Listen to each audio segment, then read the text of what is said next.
Слово для выступления предоставляется представителям Государственной налоговой службы при Министерстве финансов Скатдаев Артем Олегович.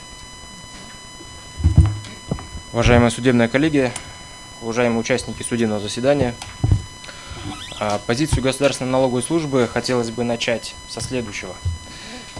Несмотря на принятое определение о прекращении дела в части, касающейся закона о регистрации юридических лиц филиалов представительств, и в ходатайстве уважаемой обращающейся стороны, и исходя из позиции, озвученной одним из представителей обращающейся стороны, услеживается их позиция во взаимосвязи норм, вносимых в закон о некоммерческих организациях, и норм, вносимых в закон о регистрации юридических лиц в части, касающейся принудительной ликвидации. Представляется, что данная позиция крайне неверна и противоречит нормам законодательства. Несмотря на то, что одним законом о внесении изменений в некоторые законодательные акты, в частности в закон о некоммерческих организациях и в закон о регистрации юрлиц, внесены изменения одним законом, но эти законы регулируют совершенно разные правоотношения. И нормы закона, которые перетекли сейчас в статью 96 Гражданского кодекса, они регулируют правоотношения, связанные со всеми юридическими лицами.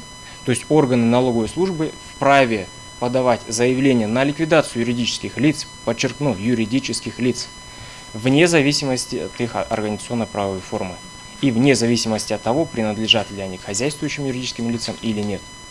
Поэтому, уважаемый суд, данная взаимосвязь, она категорически неверна с нашей стороны и недопустима, тем более в рамках рассмотрения соответствия норм закона с Конституцией Кыргызской Республики. Теперь непосредственно, что касается частей 2 и 3 статьи 17 закона о некоммерческих организациях.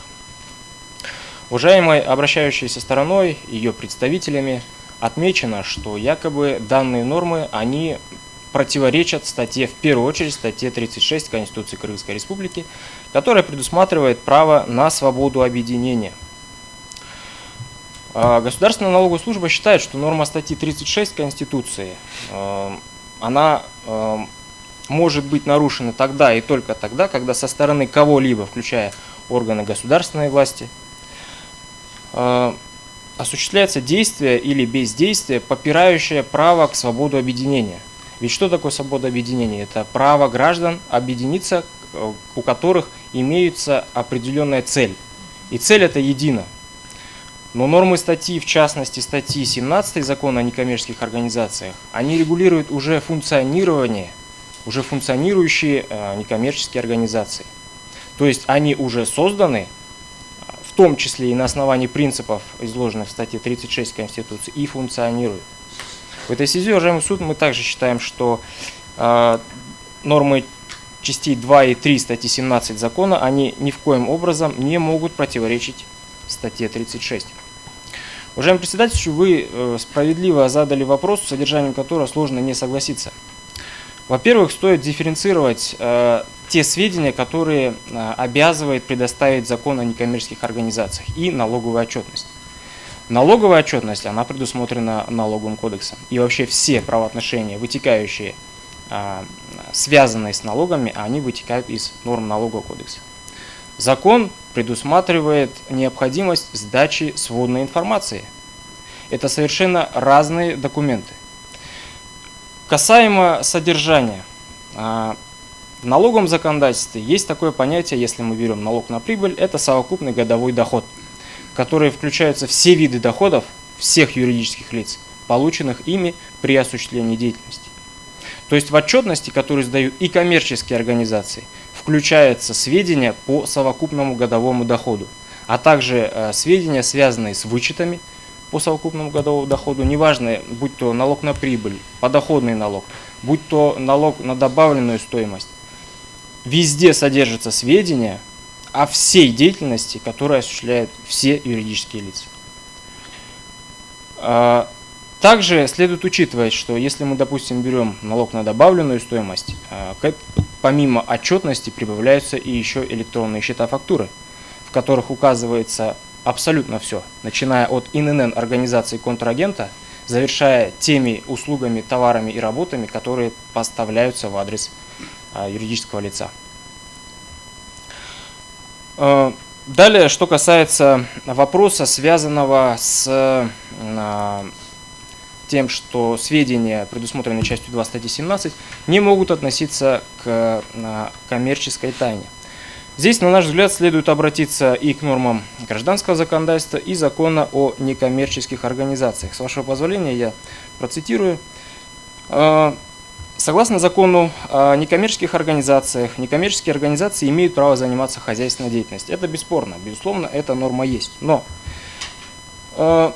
деятельность, эта деятельность по осуществлению хозяйственной деятельности не может быть основной, поскольку целями некоммерческих организаций не является предпринимательская деятельность.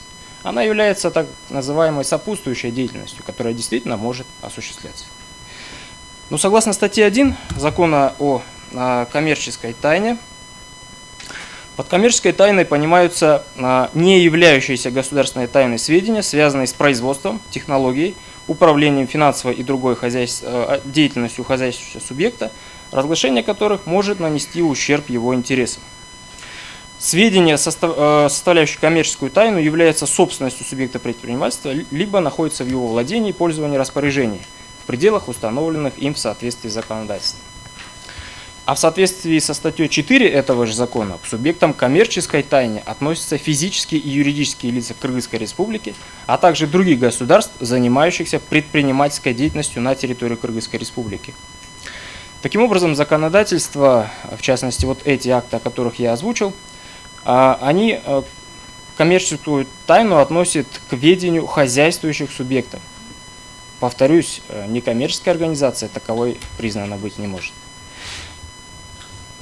Что касается, уважаемый суд, статьи 64, ну здесь, во-первых, следует отметить, что мы все-таки находимся на судебном заседании, на котором рассматриваются нормы на предмет соответствия Конституции, и отсылки на соответствие иным нормативно-правовым актам, на наш взгляд, неуместны. Но, тем не менее, это было и озвучено, это было и описано в ходатайстве. Мы хотим отметить следующее. В части, касающейся 64 статьи Налогового кодекса, регулирующего налоговую тайну.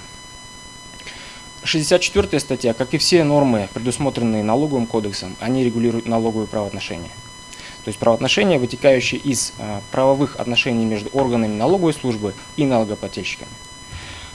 Нормы закона о некоммерческих организациях, обязывающие предоставлять, подчеркну, сводную информацию, не содержат налоговых правоотношений. Они не являются налоговой отчетностью, они не содержат никаких юридических фактов для того, чтобы создать те самые налоговые правоотношения. В этой связи, уважаемый суд, мы также не усматриваем противоречий, в том числе и с нормами Налогового кодекса. В этой связи, уважаемый суд, мы считаем, что части 2 и 3 статьи 17 Закона о некоммерческих организациях в полном объеме соответствуют нормам Конституции Кыргызской Республики. У меня все, уважаемый суд.